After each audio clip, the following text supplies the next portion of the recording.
پیارے دوستو، آج کی اس ویڈیو میں آپ کی خدمت میں بہت ہی زیادہ خاص ایک دعا لے کر حاضر ہوا ہوں۔ وہ دعا میں پڑھنے والا ہوں۔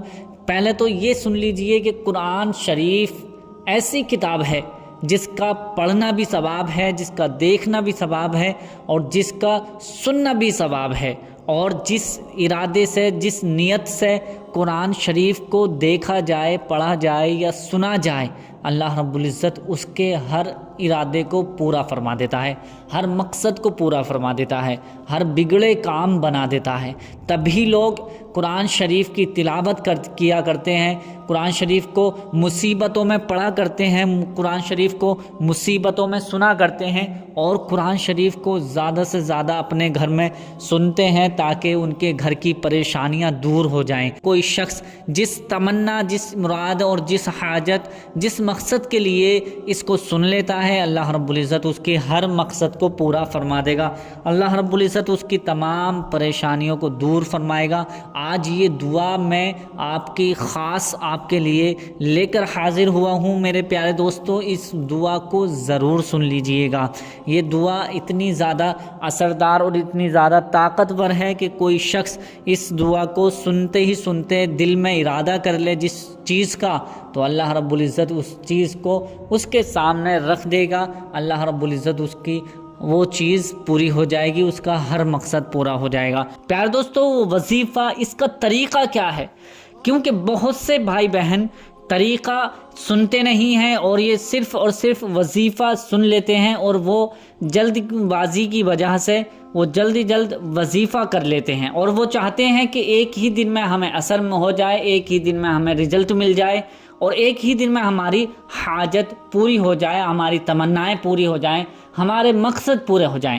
تو میں آپ کو کہنا چاہوں گا، اگر آپ کی ایسی سوچ ہے کہ میں ایک ہی دن میں مجھے سب کچھ مل جائے، تو آپ کبھی بھی وظیفہ نہیں کریں، کیونکہ وظیفے کا مطلب یہ ہے کہ اللہ تعالیٰ کو راضی کرنے کا مقصد ہوتا ہے، اور اللہ تعالیٰ کی حمد و ثنا بیان کرتے کرتے جب اللہ تعالیٰ بندے سے راضی ہو جاتا ہے، کیونکہ کچھ ذکر و اذکار ایسے ہوتے ہیں جو اللہ تعالیٰ کو پسند آتے ہیں، تو یہ وظیفے عمل جو ہیں اللہ تعالیٰ کو راضی کرنے کا ذریعہ ہے، اور ہم اللہ تعالیٰ کی بارگاہ میں سچے دل سے اس کا ذکر کریں، اس کی رضا حاصل کرنے کے لیے ذکر کریں، اس کی حمد و ثنا بیان کریں کہ اللہ پاک ہم سے راضی ہو جائے۔ اس کے بعد اگر آپ کوئی بھی وظیفہ، کوئی بھی عمل کریں گے تو انشاءاللہ اس میں 100% آپ کو کامیابی ضرور مل جائے گی۔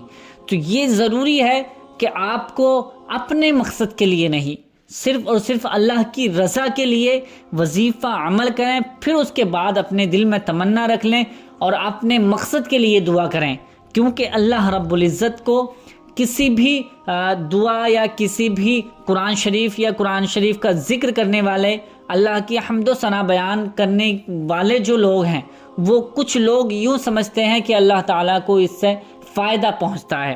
تو میں کہہ دینا چاہتا ہوں کہ اللہ تعالیٰ کو کوئی فرق نہیں پڑتا آپ عبادت کریں یا نہ کریں، اس کی ذات جیسی ہے ویسی ہی رہے گی، اور جتنی بلند ہے وہ بلند ہی رہے گی، اس کو کوئی گھٹا نہیں سکتا، اور ہمارے ذکر کرنے سے اس کو فائدہ نہیں ہو سکتا ہے۔ اس کی تو اعلیٰ ہے، اس کی ذات سب سے بڑی ہے، وہ سب سے اعلیٰ و اعلیٰ ہے، ٹھیک ہے۔ لیکن اللہ تعالیٰ نے ذکر و اذکار کا ذریعہ اس لیے بنایا ہے کہ تاکہ ہم ذکر و اذکار کریں اور ہم اللہ تعالیٰ کو راضی کر کے اللہ تعالیٰ ہمیں جنت عطا فرمائے۔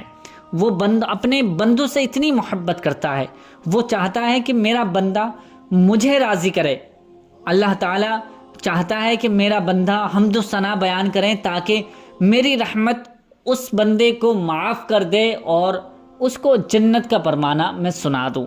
تو پیارے دوستو، مقصد یہی ہوتا ہے کسی بھی ذکر و اذکار کرنے کا، کہ کوئی بھی بندہ جب ذکر و اذکار کرتا ہے تو اللہ تعالیٰ کو راضی کرنے کے لیے ذکر و اذکار کیا جاتا ہے۔ اللہ جب راضی ہو جاتا ہے، اس کی رحمت جوش میں آتی ہے، تو اس کی رحمت جب جوش میں آتی ہے تو چاہے کتنا بھی بڑا مقصد کیوں نہ ہو، کتنا بھی رکا ہوا کام کیوں نہ ہو، کتنا بھی بگڑا ہوا کام کیوں نہ ہو، وہ ایک ہی دن میں بن جاتا ہے۔ لیکن آپ کی نیت صحیح ہونی چاہیے، وہ حدیث پاک ہے انما الاعمال بالنیات، عمل کا دار و مدار نیت پر ہے، جس طرح کی ہماری نیت ہوگی اسی طرح سے ہمیں اس کا پھل ملے گا۔ تو اس لیے ہمیں زیادہ سے زیادہ چاہیے کہ ہم اللہ تعالیٰ کی حمد و ثنا بیان کریں، ذکر و اذکار کریں، نماز کی پابندی کریں، پھر اس کے بعد جو بھی ذکر و اذکار کر کے آپ دعا مانگیں گے، جس مقصد کے لیے دعا مانگیں گے، اللہ رب العزت 100% آپ کی دعاؤں کو ضرور قبول فرمائے گا۔ یہ ہمارا ایمان ہے، انشاءاللہ ضرور قبول ہوتی ہیں وہ دعائیں جس دعا میں اللہ تعالیٰ کو راضی کرنے کی نیت ہوتی ہے، اللہ تعالیٰ کو منانے کی نیت ہوتی ہے، اللہ تعالیٰ کے لیے، اللہ تعالیٰ کی رضا کے لیے ہم ذکر و اذکار کرتے ہیں۔ تو پیارے دوستو، ذکر و اذکار یہ وظیفے عملیات جو کرا جاتا ہے اس لیے کرا جاتا ہے۔ آج جو میں آپ کی خدمت میں ایک وظیفہ عمل لے کر حاضر ہوا ہوں، اس کو کر لینا انشاءاللہ آپ کی مصیبتیں دور ہو جائیں گی، پریشانیاں ختم ہو جائیں گی، جتنی بھی حاجت کیوں نہ ہوگی، بڑی سے بڑی حاجت آج پوری ہو جائے گی۔ اس کا طریقہ سن لیجئے کہ آپ کو فجر کی نماز کے بعد یہ وظیفہ کر لینا ہے۔ کسی وجہ سے آپ کے پاس فجر کی نماز کے بعد ٹائم نہیں ہے تو دن میں کسی بھی وقت کسی بھی نماز کے بعد یہ وظیفہ عمل کر سکتے ہیں۔ اب کرنا کیسے ہے؟ سب سے پہلے 11 مرتبہ آپ درود ابراہیمی پڑھیں گے۔ 11 مرتبہ درود ابراہیمی پڑھنی ہے آپ کو۔ درود ابراہیمی وہی درود ہے جو ہر نماز میں التحیات کے بعد اللہم صلی اللہم بارک پڑھی جاتی ہے۔ اگر کسی بھائی بہن کو یہ یاد نہیں ہے تو میں ایک مرتبہ پڑھ دیتا ہوں، آپ سن لیجئے۔ اللہم صلی علی محمد وعلی آل محمد کما صلیت علی ابراہیم وعلی آل ابراہیم انک حمید مجید۔ اللہم بارک علی محمد وعلی آل محمد کما بارکت علی ابراہیم وعلی آل ابراہیم انک حمید مجید۔ یہ درود ابراہیمی ہے، آپ کو یہ یاد ہے تو یہی درود ابراہیمی 11 مرتبہ پڑھیں۔ اگر یہ یاد نہیں ہو سکے، پہلے تو کوشش کریں کہ یاد کرنے کی، اگر کسی وجہ سے یاد نہ ہو سکے تو آپ کوئی اور درود پاک پڑھ لیں۔ سب سے چھوٹی درود پاک یہ ہے، یہ 11 مرتبہ پڑھ لیں، صلی اللہ علی محمد، صلی اللہ علی محمد۔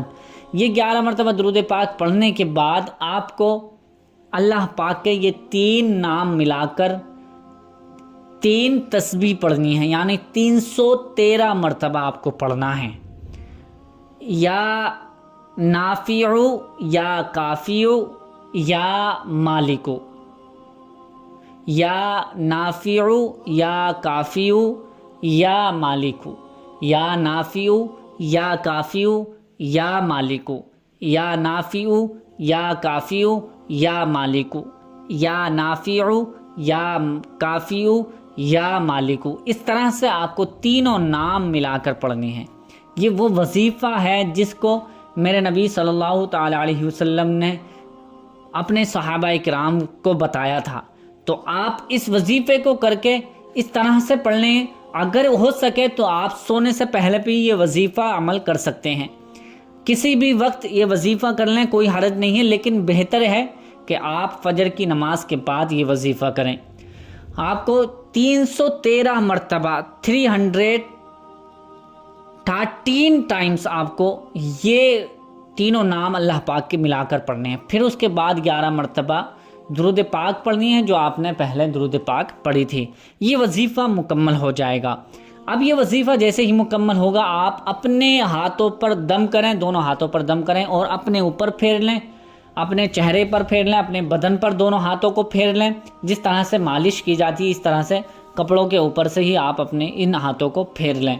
اس کے بعد یہ وظیفہ مکمل ہو جائے گا۔ اب اللہ کی بارگاہ میں دعا کریں، اللہ پاک آپ کو انشاءاللہ ضرور آپ کی تمام دعاؤں کو ضرور قبول فرمائے گا۔ یہ بہت ہی زیادہ طاقتور اور بہت ہی زیادہ اثردار ہے۔ یہ وظیفہ آپ کو انشاءاللہ کنٹینیو کرنا ہے، لگاتار کرنا ہے اور آپ کو روزانہ کرنا ہے۔